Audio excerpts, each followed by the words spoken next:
नमस्कार दर्शकों। रामायण में मकराक्ष कौन था तथा वह रावण का क्या लगता था।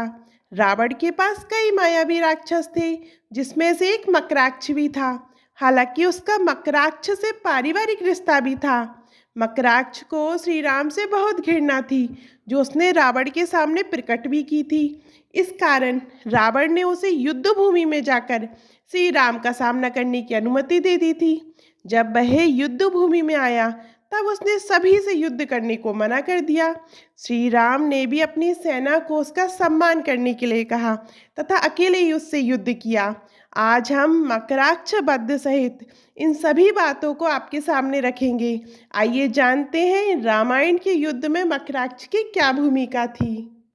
मकराक्ष रामायण का एक राक्षस था, जो रावण का भतीजा और खर का पुत्र था। अपने पिता की मृत्यु के बाद उसके हृदय में प्रतिशोध की ज्वाला धधक रही थी।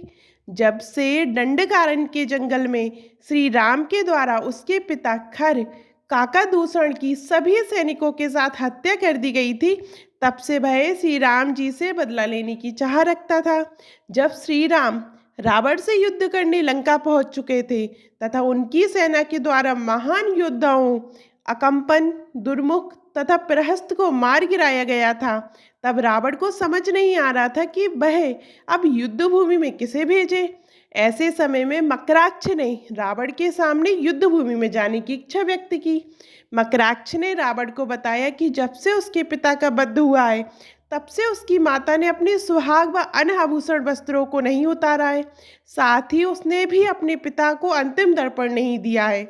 उसकी माता की इच्छा है कि उसका पुत्र मकराक्ष श्री राम का मस्तक काट कर लेकर आए, जिससे वह उसकी खोपड़ी में जल भरकर श्राद्ध अर्पण कर सके।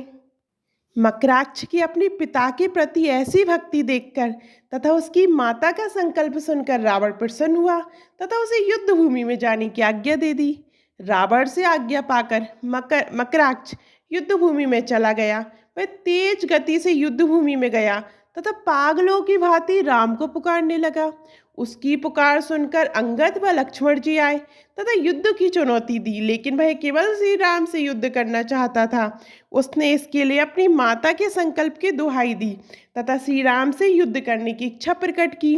इस पर लक्ष्मण जी तथा अंगद वानर सेना के साथ उसका उपहास करने लगे।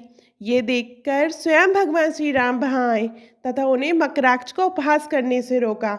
उन्होंने मकराक्ष के संकल्प का सम्मान करते हुए उसकी युद्ध की चुनौती स्वीकार की। श्री राम ने मकराक्ष को वचन दिया कि उन दोनों के युद्ध के बीच कोई नहीं आएगा। साथ ही यदि इस युद्ध में उनकी मकराक्ष के द्वारा हार होती है, तो उनके मस्तक पर केवल उसी का अधिकार होगा।